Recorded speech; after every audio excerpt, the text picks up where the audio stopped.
Hey guys, unstopablness here with today's video. Pokemon Sword and Shield are nearing their 1-year anniversary, and we're finally able to play the second DLC of the game. With this new DLC titled Crown Tundra, we are able to explore a more northern and definitely colder section of the map, hence the name Crown Tundra.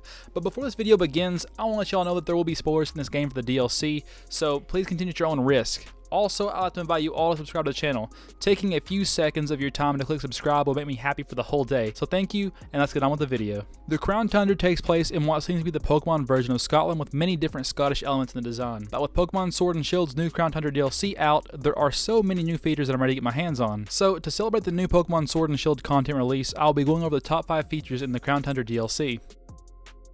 Number 5, Ability Patch.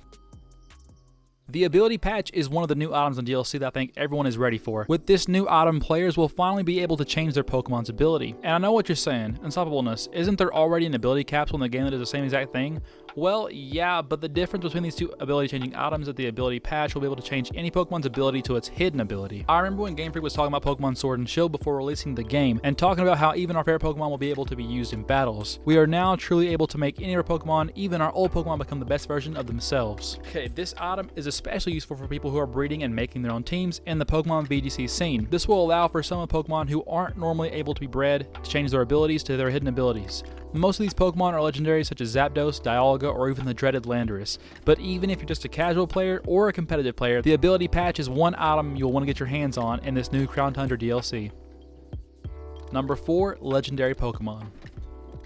One of the main things most people are looking forward to coming back to Pokemon with the addition of the new DLC is the return of legendary Pokemon, and I say most for a good reason.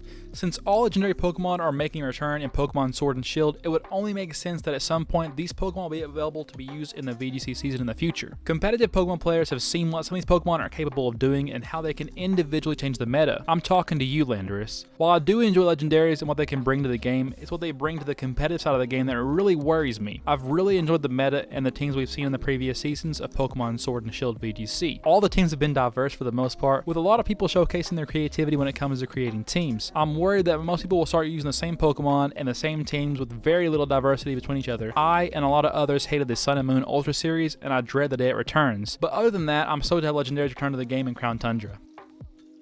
Number 3, New Pokemon.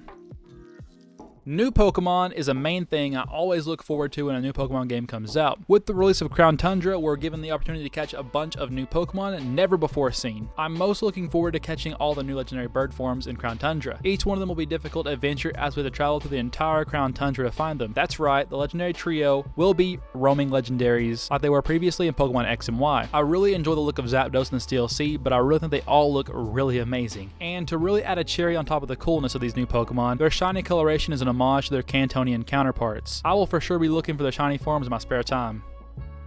Number 2, Dynamax Adventures. Dynamax Adventures has to be one of the coolest things that come from Pokemon Sword and Shield. So Dynamax Adventures is the first time in Pokemon history where we've had an online co-op mode. This co-op mode will allow you to adventure with 3 of your friends, delving deep into a mysterious cave system in hope of finding a legendary Pokemon.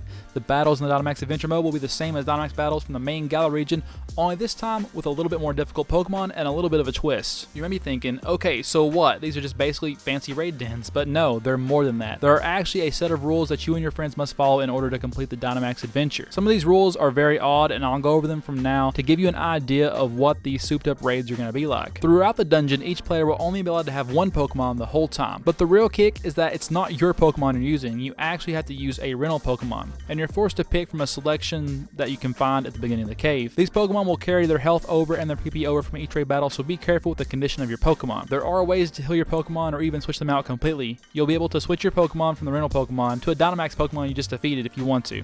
And oftentimes there can be random events that will sometimes heal your Pokemon and keep you going deeper in the caves. But it's up to you and your friends to decide the correct path to Dynamax Adventures, and this is one feature you and your friends will not want to miss out on. Number 1, Old Pokemon coming back.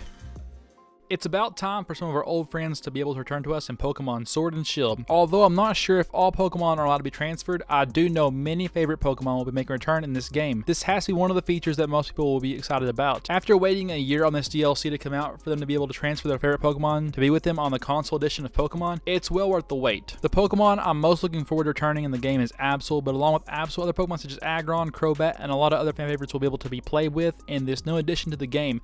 So log into Pokemon Home and bring all your your Pokemon friends over as fast as you can.